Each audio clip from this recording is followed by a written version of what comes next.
Okay, hello everyone. Welcome to another. This one is also recorded. Another recorded podcast from us, which we haven't found a name yet. So we need to find a name. So if you have any recommendations, just drop it down in the comments.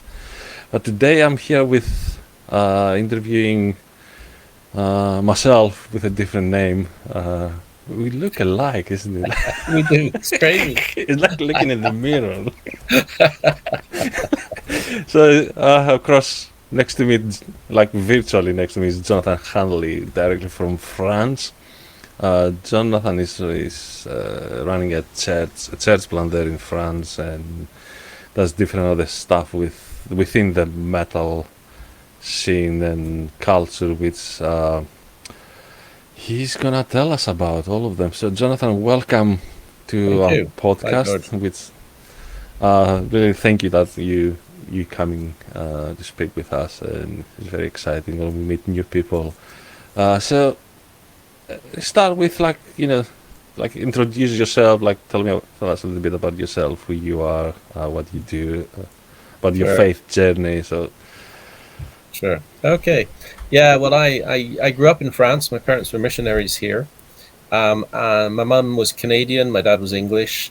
I grew up in I mean, they were conservative Christians. My mum used to pray that the Lord would preserve me from all the evil things I was listening to in the rock music scene. I mean, I was into bands like Second Chapter of Acts and Randy Stonehill and Larry Norman, and it had drums in it, so it probably was evil. And it was, I took a long time to convince my parents that it was okay. I still liked the old hymns and I still loved the Lord, even though I listened to music with drums in it. As I grew up, the time came when I decided that, yeah, I wanted to be a follower of Jesus. And I realized that I didn't have to sacrifice my artistic or musical tastes. Okay, I've always had a thing for hanging out with people who maybe weren't your how can I put it, everyday sort of well established Christians. I've been a pastor in several different situations throughout my life, and I tend to enjoy spending time more with people on the edges of church, seekers, people who have lots of really awkward questions that don't often get asked in church. And that's led me to all kinds of different areas of ministry. That's the metal scene, but I was a chaplain for 15 years with an organization, a Christian organization. We were part of the Evangelical Alliance here in France, serving the community of people living with HIV and AIDS. I've also been into the arts for many, many years. I work as well as a translator and interpreter, and I've been involved in translating books and interpreting for conferences for the arts community. People like Stephen Turner, people who've been working in the arts all their life. I've always been interested in that, bridging the gap between faith and the cultural arts world. We'll get to that in a bit, I guess. I've always felt that art has so much to say from a spiritual point of view, even when it's not done by anyone with a real faith behind them. It's just asking questions, throwing things out there, expressing the human dilemma, human questions about the reasons for life. And from day one, I just thought, hang on, I'm a Christian, I know Jesus, I read the Bible. That's where the answers are. All these questions out there, they're really good questions. And boy, do I wish that people would come along with the right answers. I don't know if that describes my approach to it all, but there we I are. don't know. I mean, sometimes you say the right answers, and it's something that Roger Roger is the other 50% of the driving force of our Fire and Blood, our metal church. He remember he was telling me a story. At some point he was leading the youth group, Mm. and he it was like it was actually the vicar's son asked something, and Roger's like, like, I don't know, like, and so the guy, he drifted away from church and faith, and a few years later he returned to his faith, and I think he's a vicar as well now. But he was talking with Roger when he returned. He was like, one of the things that always kept me was like you saying I don't know. So you gave permission for us to not. And I remember from my early years in faith that, I mean, also like I came in faith in a very strict fundamentalist Pentecostal church in Greece. It was one truth, no musical instruments, women with long skirts, uh, Head coverings. head covering. It's like it's fine, but like when you do it, if you fancy praying like this, like I don't care. Like if that works for you, then that's fine. But when you make it like a divine rule, then it's a problem, isn't it? And I remember like hearing the most, sometimes hearing like a completely stupid, it was basically stupid answer, just because they had to answer that question, so they had to have an answer. It's like you can say maybe like again, I don't know, like Mm. Mm. you admit that you don't know anything, everything. Like Yeah. what do you think actually about this? I never had in my life any church leader, like in my early years, asking back, what do you think? Hmm. What's your opinion? What do you think about this? Maybe only one. Became a good friend of mine. He used to be a youth leader. He was the one that he was kind of throwing questions, but he was also a teacher as a job. Yeah. Okay. Yeah.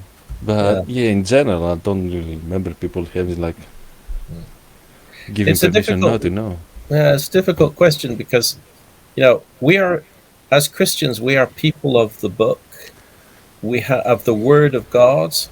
We know the person who has all the answers, Jesus Christ, Mm. and somehow we think as his representatives we should have them as well, and we just are so reluctant to say I don't know, or that's a very difficult question and there aren't any Yeah. real hard and fast answers here. But also can be more than one correct questions, answers, isn't it?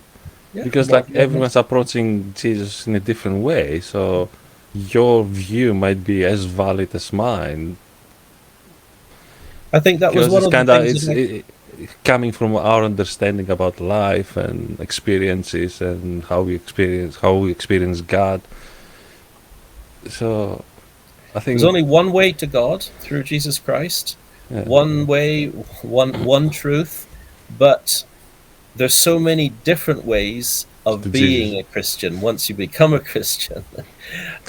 There's so many different, when I look at the way that God created a variety of human beings, he obviously is a God of variety. And I'm not surprised there's a diversity in the church.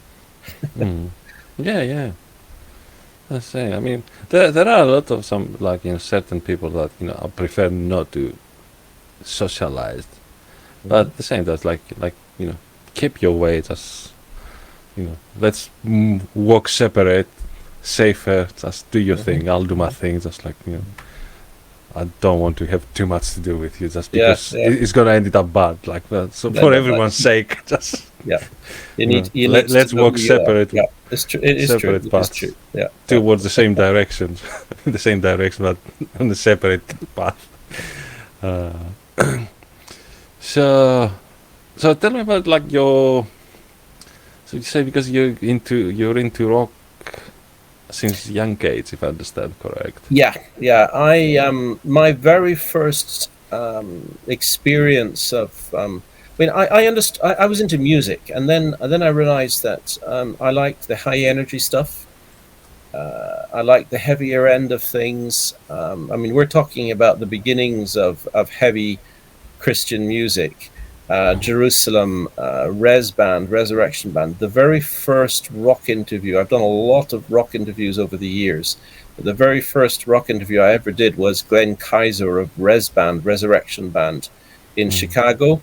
It's Okay. back, I don't know, would have been I, mid 80s.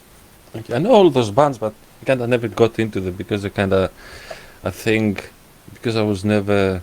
I have like my passing through heavy metal and like power metal. As any metalhead, you go through Iron Maiden and Halloween and this kind of. But I was always drawn more to the extreme. So I'm Okay. a big fan of like hardcore, death metal, thrash, uh, punk. Yeah. So Okay. Yeah. Yeah. Well, I mean, I remember I happened to be in North America. My mother was Canadian, and I happened to be in North America the year that Stryper's first mini LP came out, the Yellow and Black Attack. hmm And it was actually the year that I interviewed Glenn Kaiser in Chicago, Resurrection Band. And I found Stryper. I listened to those 6 tracks of the Yellow and Black Attack, and I just thought to myself, this is what I've been looking for. This is the high energy stuff, no compromise with the message. hmm I mean, over the years, I've come to listen to an awful lot of stuff that's not as straight in your face as Stryper. yeah, I'm a firm believer in the fact that Christians do not have to say Jesus all the time in yeah. all their music and in their artistic production. Stryper chose to do it, and Well, I'm just so in grateful some they way, were if you there. think about it, I get some band's point because if you want to make a living out of it, if you're like strictly religious, you're not gonna go far, isn't it? Let's be honest. So I don't think like some people try to prefer to say they watered down the message. The message. I don't think they watered down the message. They changed the way the message because they want to make a living Mm, mm, in a way. So if that you want to do, so you have to make a decision. And it's very interesting with Striper that they with a so clear message they got mainstream success. mm. Well, they had everything else, didn't they? They had the special look. They weren't afraid to push the boundaries. Okay, they were from California, West Coast. Things could happen there, could be done that maybe in other Christian settings weren't even thinkable. hmm Um, and I mean, who knows? I'm not condoning everything that Stryper did. I mean, if I dug, I probably would find things I disagreed with, but that's not the point. I just am so grateful they were there. They were witnessing for the Lord. Yeah. I remember hearing a guy from Anthrax talking about Stryper and saying, it just didn't work because Stryper were supporting Anthrax on some tour. I forget where or when, and and he said these guys, they'd open for us, and this was an Anthrax show with Anthrax fans, and Stripers were throwing Bibles into the audience at the end of the first part, and I just think, okay, these guys, they were crazy, but we've all enjoyed the crazy people in life, and I met them a few years ago. I met the two brothers, and I'm just so grateful that they were there. I was able to say thank you, because I was a young kid when I discovered them. I followed them over the years, hmm um, and whether you like it or not, or whether some people like it or not, they have gained credibility. They are I known think. as good vocalist, guitarist, Mm. drummer, striper. They earned their stripes. That's the way of putting it. Yeah, I mean, I mean, again, like Striper, it's not like a band I would listen to. It's not my kind of music.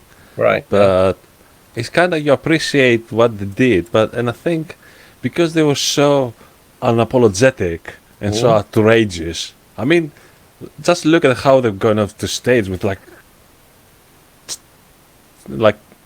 uh, leggings and like Yes. Okay. and Yeah. like all this crazy hair and like so They they were don't like dress quite the same now, though. They've changed the way they dress now. yeah, I mean the whole thing, a lot of like as the music's like evolve, people evolve as well. But like back then, we were like outrageous and unapologetic. So it's like, Yeah. you know, we don't care. This is what we who we are. I think people probably appreciate that. Yeah. Yeah. And it's very metal, isn't it? Like we are Well, apologetically metalheads. Like we that's don't it. care. Like this is who we are. Yeah, yeah. And I think I've known Christians in the punk scene as well, and they say it's a bit the same thing. You know, we're in the punk scene. You can be, the crazier the better, and one of the most sort of revolutionary things you can do is say, "I'm a Christian and I'm a follower of Jesus." I don't think you can get more outrageous in the punk scene. Well, exactly. I've known several. I have a friend here in France. He's a pastor. He's a French kid. I mean, he was a kid. Now he's a man, of course. But he and his wife played in this punk band down in southern France for many years. And he said he'd often say, "Well, people respect us because although we talk about our Christian faith, you can't get more out there and crazy than saying I'm a singer or a bass player in a punk band and I'm a Christian." I think in a lot of cases, like people appreciate the music. Is that like there are like a lot of like straight out the Christian bands with a like clear Christian message. Mm-hmm. That a lot, no, like non-Christians and non-believers listen to them because they appreciate the music they write. And like this is your message. Like hey, I appreciate that you're honest with your message. I enjoy your music. Might not agree with your lyrics, but and I remember I was watching this documentary. Someone was like presenting. He was talking about Christian metal, and he was actually an atheist that was kind of defending the message, saying like, Yeah. okay, like why Christians should be ousted because they're being preachy and allow vegan bands for it. You're preachy as well, but you talk about things you're passionate about and concerned about. Like, so why vegans should be allowed? Don't. So it was kind of like who's drawing the line? Where's the Yeah. line? And why it should be a line? Like Mm. is music in the same music? The message everyone has a different message, and like in the same way I know, or I have heard from like Christians and even pastors that they've been listening to like black metal Mm. and they just appreciate the art. I mean, Mm-hmm. I don't like black metal, but I like I get the point. Like they separate that. I think it's a very strange, very fine line, and as I'm saying this, Tom Araya came in mind. Yes. Okay. Yeah.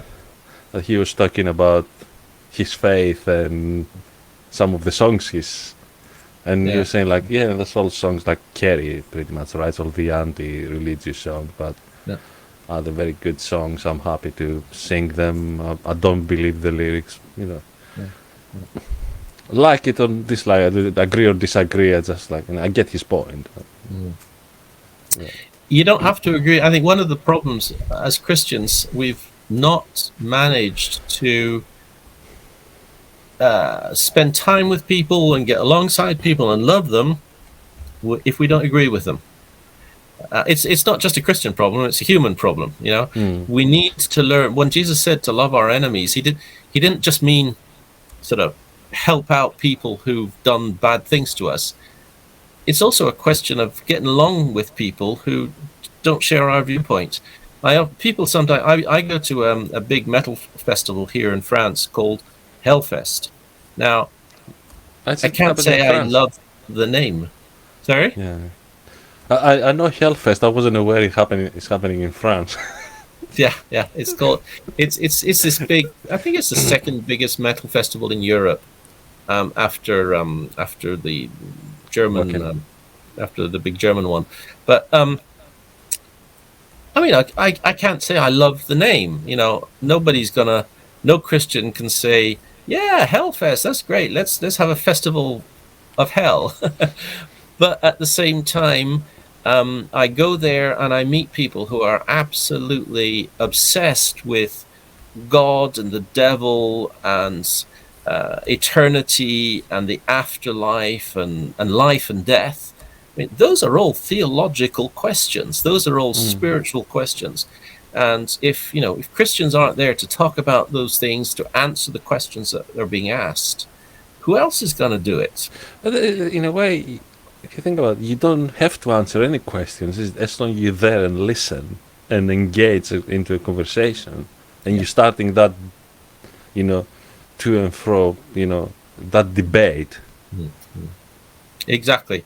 I mean, I often say, people ask me, how can you go to such a place? And I say, well, I don't need to be surrounded by people who agree with me before I feel comfortable. I can feel comfortable as a Christian because I'm walking with Jesus. He's the reason why I'm okay with what I do. I'm okay in life. I'm not fearful of the demonic powers. I'm not fearful of people disagreeing with me because I know I'm on the winning side. A few years Yeah. ago, I was offered an interview slot with a guy called Attila Chihar. He's the lead singer of Mayhem. Okay. Um, he's a Hungarian. Well, Mayhem is known sort of as a Scandinavian band. They've had the Yeah, church I know. burning.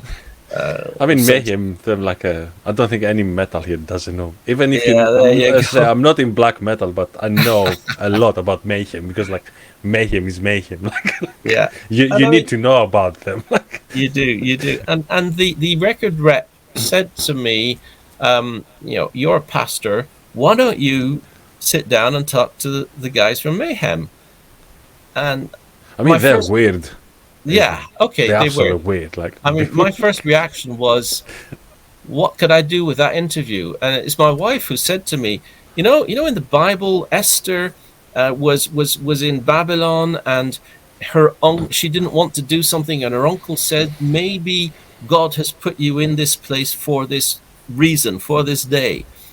And she said, "Why me? Maybe God wants you to meet and sit down with this guy from Mayhem." So I said yes to the interview, and it was an absolutely fabulous experience. First of all, I'd say he was probably more nervous meeting a Christian than I was meeting someone who claimed to be Satanist. I mean, I always say, Mayhem, they're not true Satanists. Is that they well, just not really. I mean, they have their upside down crosses. They have their sort of masses. They claim their shows are built. I mean, at the time at least, were built around masses to Satan, sort of claiming yeah. to worship Satan's name, that kind of stuff. Pig's blood in the audience. I mean, it may have happened, it may not have happened. This is the kind of legends build up. Yeah. But their lyrics are pretty dark, are pretty. Yeah, they go for the Satan thing, and I talked to him about this, and it was very interesting because, as I say, he wasn't. I'd say he was more nervous meeting me than I was meeting him.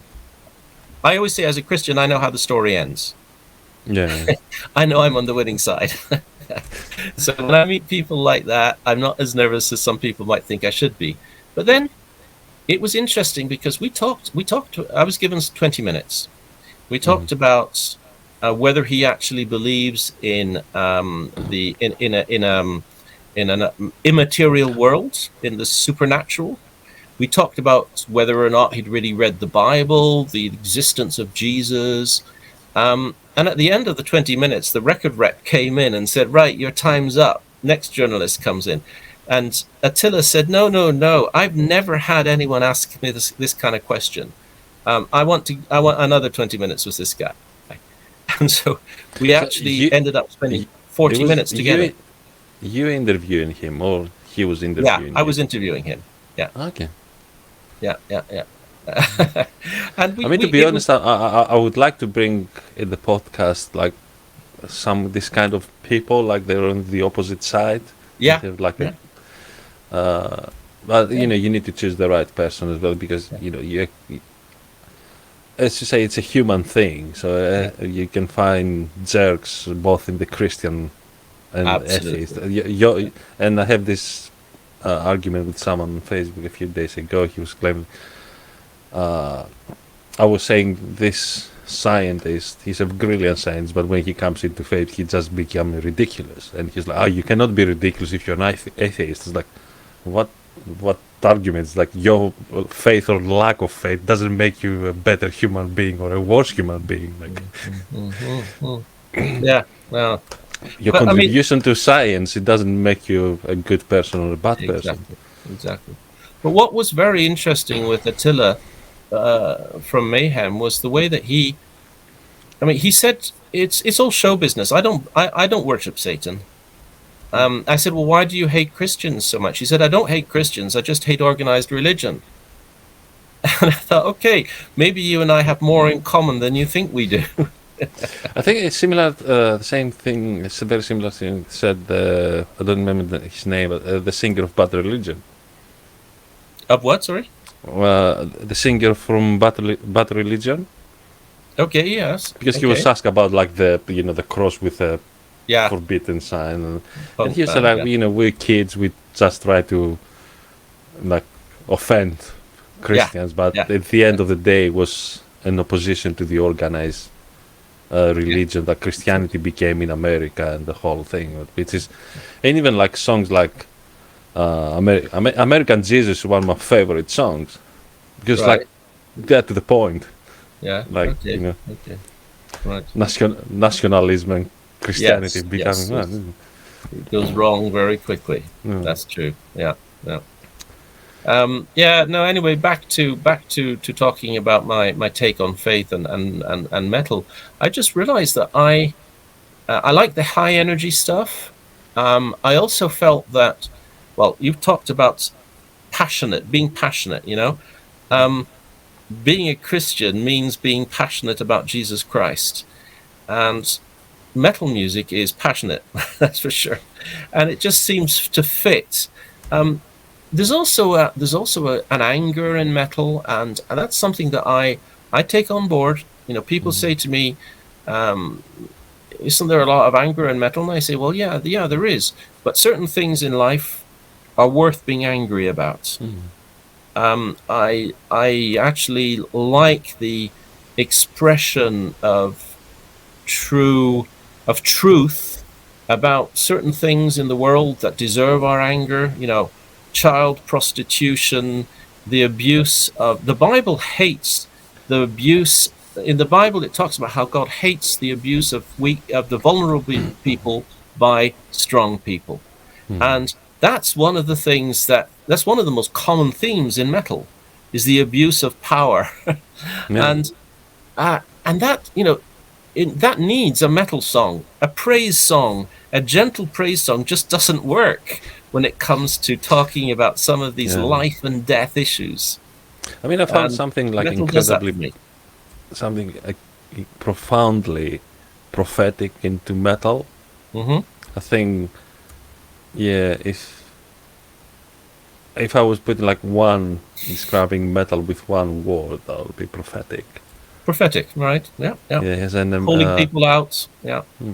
Prophetic not in a way that we, because a lot of times now you say prophetic and people think you're talking about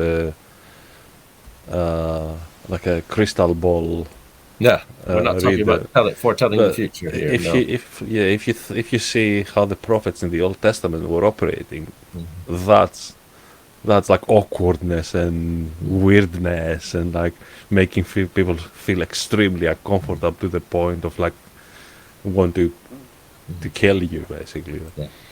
And I think a lot of the opposition that came into metal was because of this. Because you go back to like bands like Black Sabbath. It's like, how you can say Black Sabbath is Satanist? Like, have you read the lyrics? Yeah, exactly. Yeah. Especially the ones like Geezer Butler wrote. Like Geezer Butler, like you could sing these songs like on Sunday morning in church. Yeah. Exactly. There's many of the lyrics of those songs are just, they're calling out the powerful and the rich who are abusing their privileges. They're abusing using their privileges to abuse the poor and the vulnerable. They're calling out the hypocrites. So much hypocrisy in this world. I mean, when I look at the Bible, one of the main things that God hates is hypocrisy. It's the way that people who have money use their money to profit from those who don't. And God calls out people who are powerful all the time, and so often those are the topics of metal lyrics. The War Pigs, you talked about Black Sabbath.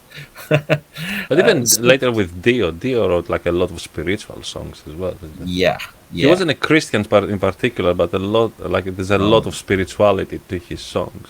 Like he grew up Catholic, so like there's a lot of like spirituality and messianic messages around. Yeah, what is it? Is it Rock and Roll Children? On Sacred Heart, Dio.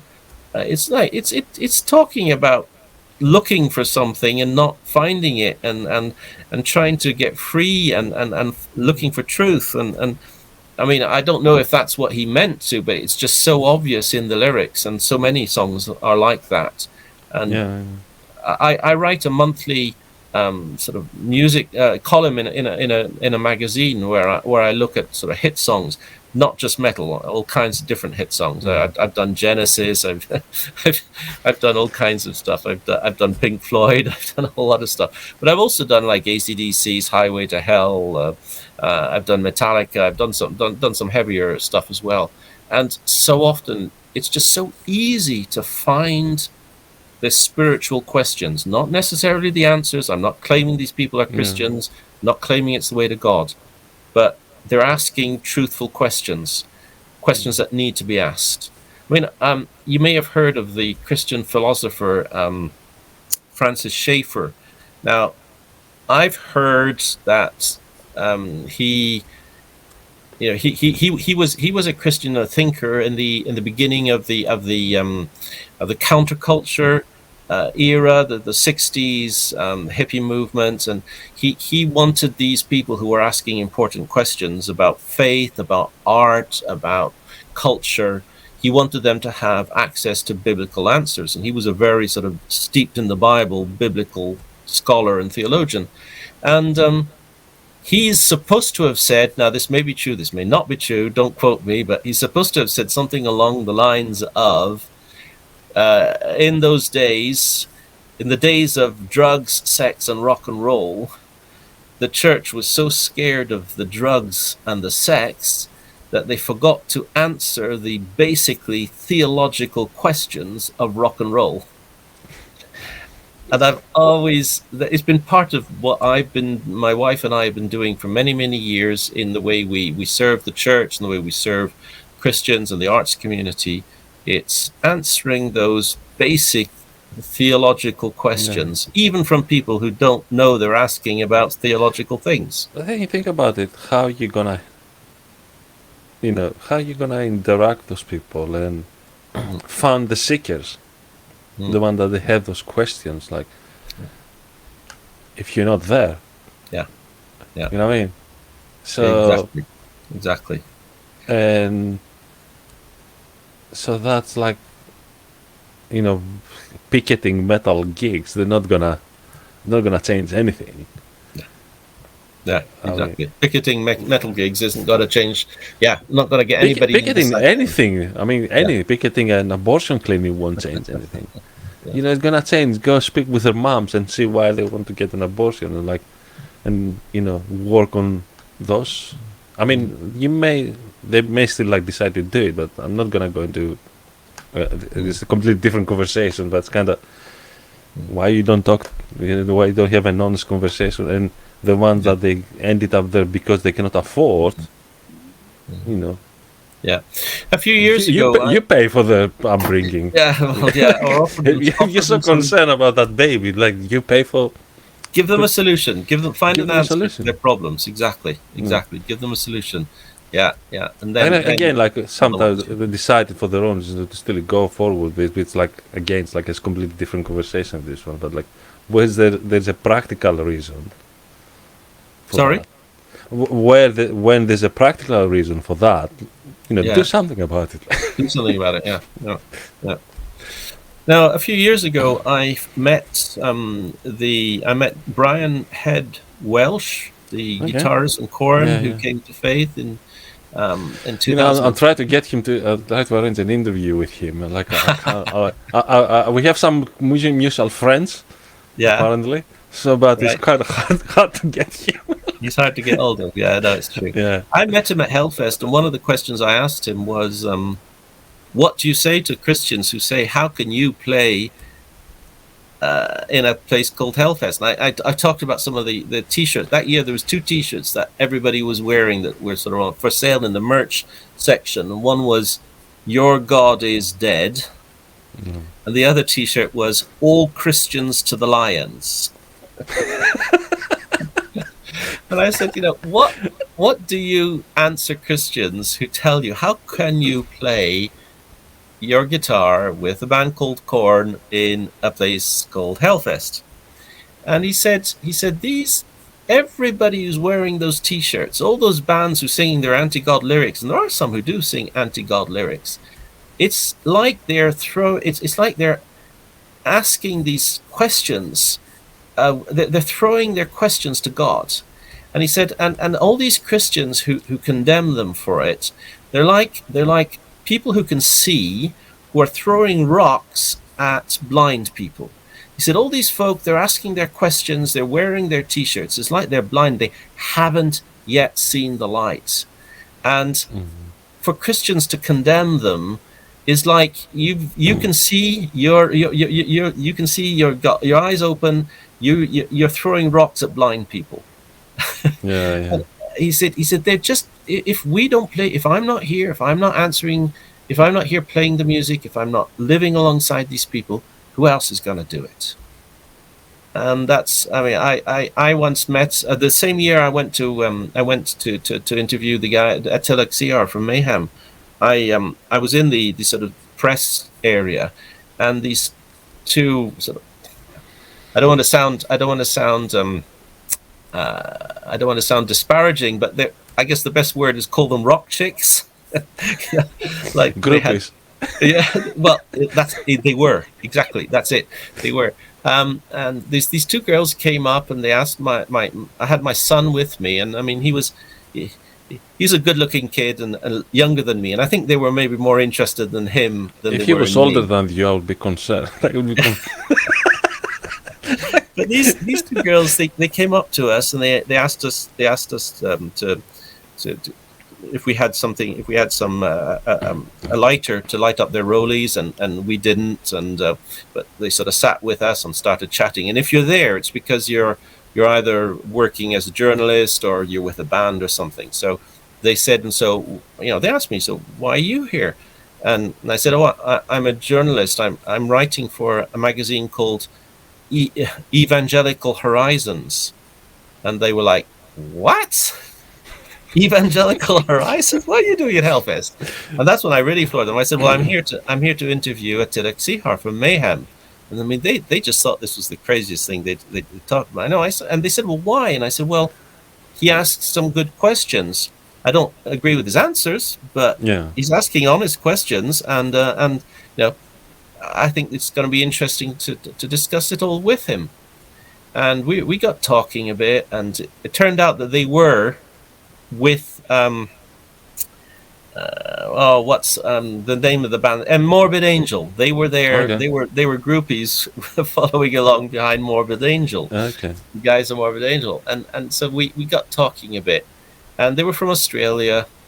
And at one point, one of them turned to me and said, "Yeah, my parents, they believe like you." She said, "They don't really like the life I'm leading. I think they're praying for me." and I didn't say it quite like this, but I felt like saying, "Young lady, they're praying that you'll meet people like us." Always keep it, something like Michael Frost said, one of his books. It said, like, if you want to get people's attention, do something they're not expecting you to do. Mhm. running food banks and soup kitchens. I mean, of course we should do them, but everyone's expecting for us to do those Uh-huh. things. Mm. No one's expecting us to be in a metal gig, Mhm. talking with satanic bands and starting metal churches. Yeah, yeah. Uh, Just being there and engaging in conversation. I mean, I've done what's called in church circles evangelistic campaigns. You know, where you go out, yeah, you do surveys with people, maybe you do music in the streets, you knock on doors, you sell Bibles. I believe in it. I've done it all. I've known people come to faith through it. You know, I'm not knocking it for a minute. But you go to a heavy metal rock festival and you are surrounded by hundreds and thousands of people who want to talk about God and the devil, who want to mm, talk about heaven and hell. You tell them you're a Christian, you've got the conversations about the gospel instantly. yeah, yeah. And before you know it, you know, the Bible's open and you're talking about eternity, you're talking about salvation, you're talking about forgiveness and sins.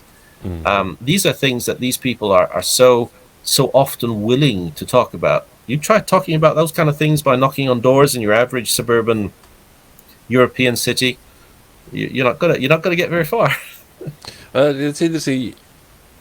You may meet exactly the same person, but the context you meet them is different. Exactly, got it. You know, what I mean, you might that guy that you're talking at Hellfest or Bloodstock might be living in a middle class suburb, which if you knock at his door, he's gonna call you to you know, you know do a number, but meeting the same person to a different context, it's something makes a difference. Exactly, yeah. Because I think that at the festival we share that space is that like it's metal that brings us together. Yeah. So then that kind of creates the space and the context that we can have those conversations. Yeah, yeah, that's very. I was going to ask you if you have any interesting stories, but you already told me quite a lot. Yes, And those stories always fascinated me. So like I get like yeah. yeah. So One of the best things that has happened is getting to know Brian Welch from Corn. I've translated 3 of his books into French, mm, and his French publisher has done things like we rented the Hard Rock Cafe in Paris and put on an evening where I interpreted for Brian, just giving his testimony, telling people about Jesus, telling them how God got him out of the sort of the drugs and the alcohol, and it's, you know, and people then line up and journalists ask him questions, and the next day there's articles in the press, and it's just such an effective way of sharing a Christian witness. what I love with Brian Wells is like his honesty. So Yeah. he's not sugarcoating Yeah. his conversion, basically. Mm. He's not coming out like, I'm the rock star becoming Christian and now everything is awesome. And then like he's sharing about, he's sharing about the problems with his daughter. And, he's saying he nothing got wrong. And like, I thought I'm going to become a Christian, everything will be all right and everything going to shit. And like, he's honest. Like, Yeah. he's, I was watching the Loud Crazy Love. It was like, Yeah. like, and he's like, him swearing to God. It's kind of like, that's how he felt. He doesn't try to. What I appreciate, like, he didn't try to hide it. That he said these words to God. Like, this is how, for him, it's like this is how I felt. That's how it came out. Yeah. Like, Yeah. Yeah. and you appreciate that honesty, and then you see the journey and everything. Like, Yeah. it's just something I really like about him. And the fact that he's seen the worst in Christians. I mean, he's had Christians. He's had people rob him in the name of Jesus. He's had. He nearly people got bankrupt, isn't it? Yeah, yeah. And yet, his faith isn't in other Christians. His faith is in Jesus. That's what. And he's alike because he's honest. Like, he comes out like, I was a jerk with Korn, Yeah. and the song they wrote against him, he's like, they were right, like 100% correct for what they said. Like, I was that person, but now that song is out there, so I can't do anything about it. Yeah. But Yeah. I think he's good because he owns his mistakes. That's right. That's Uh, right. The relationship between him and the rest of the band is really, really cool to see. I mean, obviously we're praying for Fieldy. You know, Fieldy's out of the band at the moment. Yeah, I know. He's got issues where he's we're praying for him and they'd like him back. But Brian's relationship with the other guys in the band is cool. It's really cool. Now it wasn't always that way, of course, but it is Yeah, I now. like also that, although especially like Davis, he's not buying it. For what he says in interviews, like, but at the same time he's not try to, put him down. Like, Yeah, this is your thing, your faith. You like to do it at the shows. Like, I don't believe it. I don't buy. I'm not buying it. But like, if that worked for you, I'm happy for you, and they're happy to work together. Which is like, it's a great way. At least they know, he's there's an environment of like acceptance and yeah, you know, absolutely. and you never know what's gonna happen. Exactly. That's it. That's it. Yeah. Yeah. Okay, Right. so with all these stories, I got dragged away. Like, I got so excited with the stories, and like, Right. I'm sorry. no, really, I loved it. I think people will like it as well because like Good, good. stories are always like, I think stories are far more powerful than theology. Yeah. Yeah. The Bible Theology is is largely. good. Has a place, but I think stories are the ones, and you see it in Jesus' life in the gospel. Like, most of Exactly. the times he was saying stories, basically. Yeah. True stories, but it's narrative. Yeah, exactly. That's what the Even Bible like, is. it wasn't stories. A lot of times you talk parables that people, Yeah.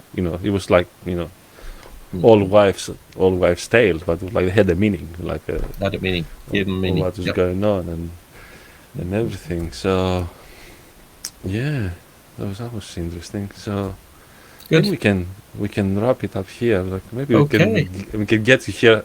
We can get you back here another time to keep saying more Look forward stories. to it. Good talking to you, George. So yeah, I'd love to see people's comments, and really thank you for coming. Okay. Uh, And I've got lots more stories to tell as well. Yeah, we should get you back in a few months, maybe, Lots more stories. to share more stories, and maybe like pick up a more like a subject that we can talk Okay. about. Look forward to it. Yeah. So that was from us. You Okay. stay here, don't leave, and guys that are watching or listening to it, take care, and I will see you in the next podcast.